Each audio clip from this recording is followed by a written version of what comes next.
ახალგაზრდა ქართველმა რეჟისორმა ირაკლი დონაძემ ქართველ მაყურებელს ახალი მოკლემეტრაჟიანი ფილმით დაბადება წარუდგინა. რეჟისორის აზრით, ფილმში მრავალი მეტაფორა და სიმბოლოა. ფილმი საფესტივალოა და კინოკრიტიკოსების აზრით მას დიდი წარმატება ელის. ჩვენი მიზანი იყო, რომ შეგვექმნა ისეთი ფილმი, რომელსაც ნებისმიერი ქვეყნის წარმომადგენელი ნებისმიერ საუკუნეში გაიგებდა და იგრძნობდა, როგორც ემოციებად. საერთოდ საფესტივალო ფილმი არის და ძალიან ბევრ უცხოურ ფესტივალზე მინდა რომ გავიტანო. მონაწილეობს ორი მთავარი პერსონაჟი და ორი მეორეხარისხოვანი პერსონაჟი. მოკლემეტრაჟიანი ფილმის გადაღებები დაახლოებით 1 თვე მიმდინარეობდა, გადასაღებ ადგილად კი რაჭა შეირჩა. ფილმში ძირითადად დამწყები მსახიობები მონაწილეობენ.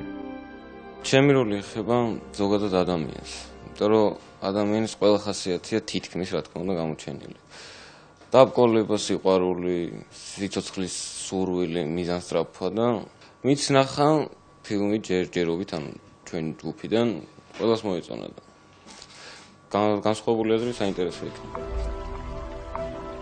პირველ რიგში როგორც კინომანს შემიძლია სრული პასუხისმგებლობით განვაცხადო, რომ ესეთი ფილმი მე ჯერ არ მინახავს. ეს არის უპრეცედენტო შემთხვევა, როცა მე 13 წუთში გავიარე მთელი ცხოვრება.